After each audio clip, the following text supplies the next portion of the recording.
अस्सलाम वालेकुम व्यूअर्स, आज मैं आपके लिए टी टाइम के लिए एक बहुत ही ज़बरदस्त रेसिपी लेकर आई हूँ। तो हल्की फुल्की भूख में आप बनाकर खाएं ये बहुत ही मज़ेदार सा केक, जिसे बनाना है नहायत ही आसान। ना तो इसमें बटर का इस्तेमाल किया है हमने, ना बटर पेपर का यूज़ किया है, ना ही हमने इसमें बीटर का इस्तेमाल किया है। सिर्फ 2 अंडे आपको चाहिए। अगर 2 अंडे आपके पास मौजूद हैं तो 2 मिनट में ये केक बन के तैयार हो जाएगा। जूसर मशीन में इसको बनाएंगे बिना किसी मेहनत के। ना तो चीनी इसमें आपने पहले से पीस कर रखनी है, बिना किसी झंझट के बहुत ही सॉफ्ट सा, बहुत ही मज़ेदार सा ये केक बन के तैयार हो जाता है। तो इसके लिए देखिए मैंने सिर्फ 2 अदद अंडे लिए हैं। बस आपने एक चीज़ का ध्यान रखना है कि फ्रिज के रखे हुए ठंडे अंडे नहीं होने चाहिए, क्योंकि बेकिंग में जितनी भी चीज़ें इस्तेमाल करनी है आपने वो सारी की सारी रूम टेम्परेचर पर ही रखी हुई इस्तेमाल करनी है, ना तो वो गर्म हो और ना ही ठंडी हो। 2 अंडे मैंने ब्लेंडर के जग में डाल दिए हैं, जो कि इजीली हर एक के पास अवेलेबल होता है। और 1/4 कप मैं ऑयल ले रही हूँ। ये वही कुकिंग ऑयल है जो हम अपने खाने पकाने में यूज़ करते हैं। इतना आसान सा तरीका आपको बता रही हूँ कि आप इसे फ़ौरन बनाने पे मजबूर हो जाएंगे इस रेसिपी को देखने के साथ ही। आधा कप मैंने चीनी ली है, बिल्कुल भी पीस कर नहीं लेंगे, बगैर पीसे डायरेक्ट ही हम ऐसे ही डाल देंगे। और अब इसमें डालेंगे 1 चुटकी के बराबर फूड कलर यानी ज़र्दा रंग। ऑप्शनल है, चाहे तो स्किप भी कर सकते हैं, बस कलर ज़रा खूबसूरत लगता है केक का। वनीला एसेंस डालेंगे इसके अंदर 1/2 टीस्पून के बराबर। वनीला एसेंस जो है बेसिकली अंडे की स्मेल को ख़त्म करता है और एक अच्छा सा फ्लेवर जो है हमारे केक में आता है इसको डालने से। तो यहाँ पे देखिए ये तमाम चीज़ें डालने के बाद अब मैं ब्लेंडर के जग को करूँगी बंद और इसको करेंगे ब्लेंड। तो यहाँ पर एक अहम बात मैं आपको बता दूं कि जब आपने ब्लेंडिंग जग में डालकर इसको ब्लेंड करना है तो बिल्कुल हल्की वाली स्पीड का जो बटन है उसको यूज़ करना है।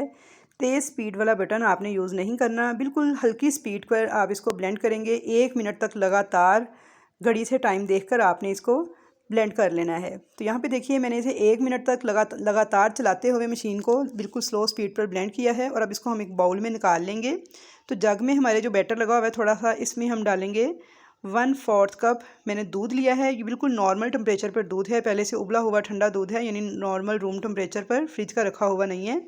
इसे हम जग में डालेंगे और अच्छी तरह से हिलाकर इसको भी इस बैटर में ऐड कर देंगे। जग भी हमारा क्लीन हो जाएगा और दूध भी इसमें ऐड हो जाएगा। और अगर इसको टेबल स्पून से मापें तो तकरीबन 4 टेबल स्पून के बराबर ये दूध है। अब हमने इसकी एक छलनी ली है, इसको बाउल के ऊपर रखा है और इसमें डाल दिया है 1 कप मैदा। अब इसमें डालेंगे बेकिंग पाउडर। तो बेकिंग पाउडर एक्सपायर ना हो इसलिए ध्यान से देखकर इस्तेमाल कीजिएगा, क्योंकि अगर पुराना रखा हुआ या एक्सपायर यूज़ करेंगे तो आपका केक राइज़ नहीं होगा। अब इसके अंदर 1 टीस्पून बेकिंग पाउडर जो है ये डाल देंगे। चम्मच के साथ इसको मिक्स कर लेंगे मैदे के साथ। और अब इसके अंदर डाल देंगे 1 चुटकी के बराबर नमक। इससे हमारे केक का जो मीठा है वो बैलेंस रहेगा, यानी ये केक बहुत ज़्यादा मीठा नहीं लगेगा। तो यहाँ पे इन तमाम चीज़ों को छान लेंगे। तो बहुत अच्छे से देखिए मैंने छान लिया है इन तमाम चीज़ों को। तो अब हमने इनकी मिक्सिंग करनी है। अब इसकी हमने मिक्सिंग किस तरह से करनी है, तो ये देखिए हमने यहाँ पे चम्मच को किसी एक डायरेक्शन में घुमाना है। स्पैचुला के साथ मैं इसकी मिक्सिंग कर रही हूँ।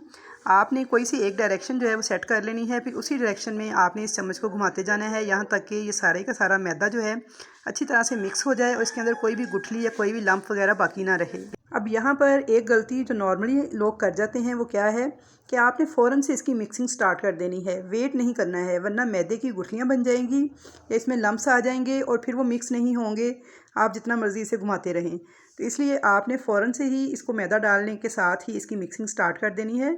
और अच्छी तरह से देखें चम्मच को किसी एक डायरेक्शन में आपने घुमाते जाना है यहाँ तक कि देखें इसके अंदर से तमाम गुठलियाँ और लम्प्स ख़त्म हो जाएँ। तो ये देखिए सारा बैटर हमारा अच्छे से मिक्स हो चुका है। अब मैं आपको इसकी कंसिस्टेंसी चेक करवा रही हूँ। तो आप देख सकते हैं बिल्कुल रिबन कंसिस्टेंसी इसकी आ चुकी है, यानी ये रिबन की तरह नीचे की तरफ फोल्ड होता हुआ गिर रहा है। तो बस ये कंसिस्टेंसी अपने जहन में रख लीजिए। ये आपके बैटर की अगर कंसिस्टेंसी है तो इंशाल्लाह ताला आपका केक 100% परफेक्ट बिल्कुल राइज़ होगा और बहुत ही अच्छा फूल कर तैयार होगा। आपका बैटर बहुत ज़्यादा पतला बिल्कुल भी नहीं होना चाहिए, बस ऐसा ही होना चाहिए। तो चलिए अब हम इसका अगला स्टेप देखते हैं। तो आपने फ़ौरन से एक केक टिन लेना है। मैंने यहाँ पे 9 इंच का एक केक टिन यूज़ किया है। थोड़ा सा इसमें कुकिंग ऑयल डालूंगी और इसको अच्छी तरह से ब्रश के साथ चारों तरफ से ग्रीसी कर लूँगी।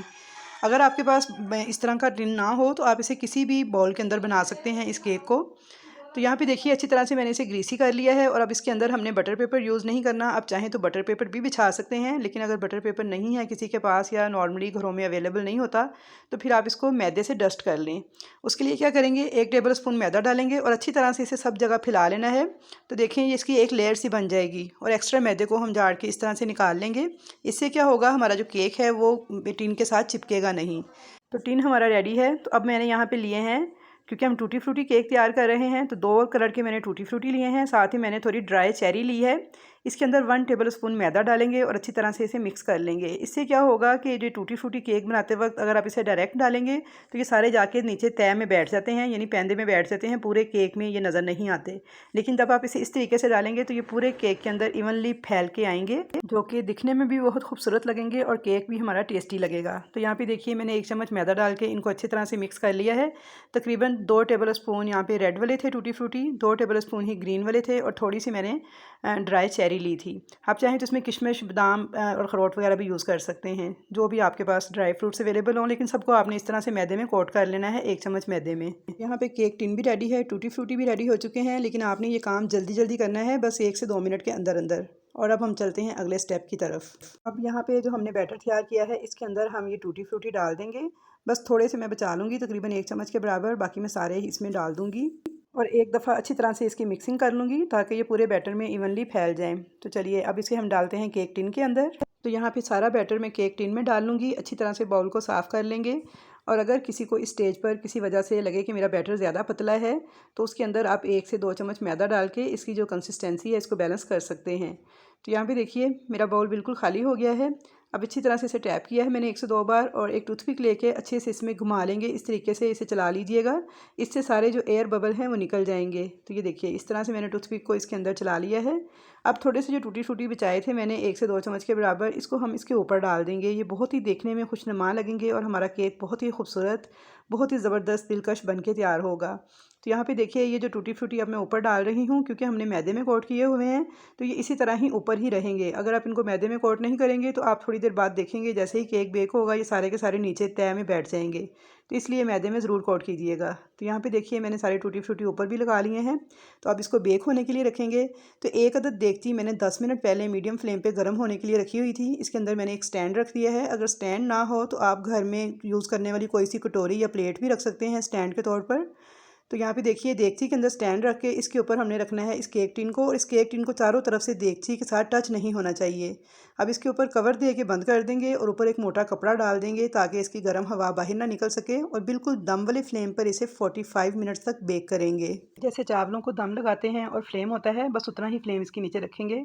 तो यहाँ पे 45 मिनट्स हो चुके थे। तो चलिए चेक कर लेते हैं। सबसे पहले इसका कपड़ा हटा देंगे ऊपर से और अब इसका कैप खोल के चेक करते हैं कि कैसा केक हमारा बनके तैयार हुआ है। तो व्यूअर्स टाइम थोड़ा सा कम ज़्यादा हो सकता है गैस के प्रेशर के हिसाब से, तो इसलिए आप इसे 30 से 45 मिनट्स के बाद चेक कर लीजिएगा।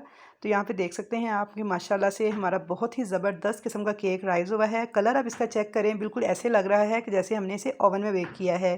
एक तो आपने इसके ऊपर कपड़ा ज़रूर डालना है मोटा, और दूसरा आपने इसके नीचे जो फ्लेम है वो दम वाला रख के इसके खोलना नहीं दरमियान में। बस आपने इसे 40 मिनट के बाद चेक करना है। और अगर आपको लगे कि इसमें थोड़ी सी कसर बाकी है, टूथपिक के साथ पहले इसे चेक करेंगे। अगर इसके साथ कोई चीज़ चिपकती हुई महसूस हो तो इसे कुछ देर और बेक कर लीजिएगा। तो यहाँ पे मैं इसे चेक कर लेती हूँ। तो ये देखिए एक टूथपिक मैंने इंसर्ट की है, बाहर निकाली है, तो ये बिल्कुल क्लीन है, यानी इसके साथ कुछ भी चिपका हुआ नहीं है। तो केक हमारा रेडी है। अगर कोई चीज़ चिपकती हुई महसूस हो तो फिर आप इसे 5 से 10 मिनट मज़ीद बेक कीजिएगा। तो यहाँ पे केक को मैंने निकाल लिया है, थोड़ी देर इसको ठंडा होने देंगे और उसके बाद मैं आपको निकाल के दिखाती हूँ कि कितना सॉफ्ट और कितना स्पंजी केक बन के ये तैयार हुआ है। और कलर देखें इसका, और देखें जो ऊपर हमने टूटी फ्रूटी लगाए थे उसी तरह ही नज़र आ रहे हैं। पे हमारा केक काफ़ी हद तक ठंडा हो चुका है। अब मैं छुरी के साथ इसके चारों तरफ इस तरह से फेर लूँगी ताकि इसके जो किनारे हैं वो ज़रा अलग हो जाएं। तो यहाँ पे देखिए किनारे मैंने अलग कर लिए हैं और अब इसको मैं इस तरह से निकालूँगी। देखिए बहुत ही आसानी से ये निकल के आ गया है और कलर देखिए कितना शानदार लग रहा है, बिल्कुल ऐसे जैसे ओवन में बेक किया हो। और कितना बड़ा, कितना फूला हुआ केक बन के तैयार हुआ है। सिर्फ 1 कप मैदा और 2 अंडे हमने इस्तेमाल किए हैं और इतना बड़ा शानदार टूटी फ्रूटी केक हमारा घर पे ही बन के आसानी से तैयार हो गया है। अब मैं आपको काट कर दिखाती हूँ।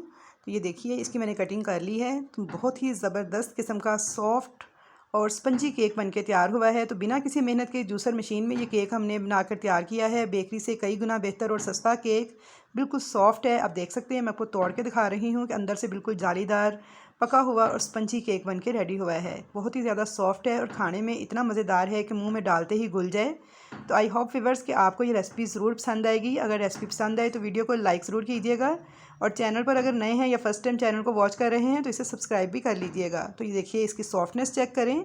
और अब इस केक को आप सेव किस तरह से कर सकते हैं, आप इस केक को प्लास्टिक रैप लगाकर यानी अच्छी तरह से किसी एयर टाइट बॉक्स में डाल लें या फिर इसे अच्छी तरह से प्लास्टिक रैप में कवर करके 2 से 3 दिन तक आप इसको यूज़ कर सकते हैं। तो यहाँ पे देखिए मैंने दोबारा से इसे इसमें डाल के तो प्लास्टिक का कवर लगा दिया है। एक पीस मैंने इसमें से जो आपको तोड़ के दिखाया है वो कम है, बाकी देखिए सारा केक मैंने डाला है और अच्छी तरह से इसे प्लास्टिक में रैप कर दिया है। अब इस केक को आप 3 से 4 दिन तक इसी तरह से रख के इस्तेमाल कर सकते हैं, बिल्कुल भी ख़राब नहीं होगा और हार्ड नहीं होगा। तो लेकिन आप इसे कवर करके इस तरह से या प्लास्टिक रैप लगाइएगा या फिर इसे किसी एयर टाइट बॉक्स में डालिएगा। तो आई होप व्यूअर्स कि आपको आज की रेसिपी ज़रूर पसंद आएगी। रेसिपी पसंद आए तो इसे ज़्यादा से ज़्यादा शेयर कीजिएगा ताकि वो लोग जिनके पास बीटर वगैरह या कुछ सहूलतें ओवन वाली नहीं हैं वो भी इस सस्ती सी रेसिपी को, आसान सी रेसिपी को ट्राई करके तो अपनी इस छोटी सी खुशी को पूरा कर सकें कि वो भी घर पे बेकरी स्टाइल केक तैयार कर सकते हैं। तो इंशाल्लाह ताला मुलाकात होगी आपसे एक अच्छी और नई रेसिपी के साथ। कमेंट्स बॉक्स में अच्छे अच्छे कमेंट्स का इजहार कीजिएगा कि आपकी ये रेसिपी कैसी बनकर तैयार हुई और आपको ये वीडियो कैसी लगी। अल्लाह हाफिज़।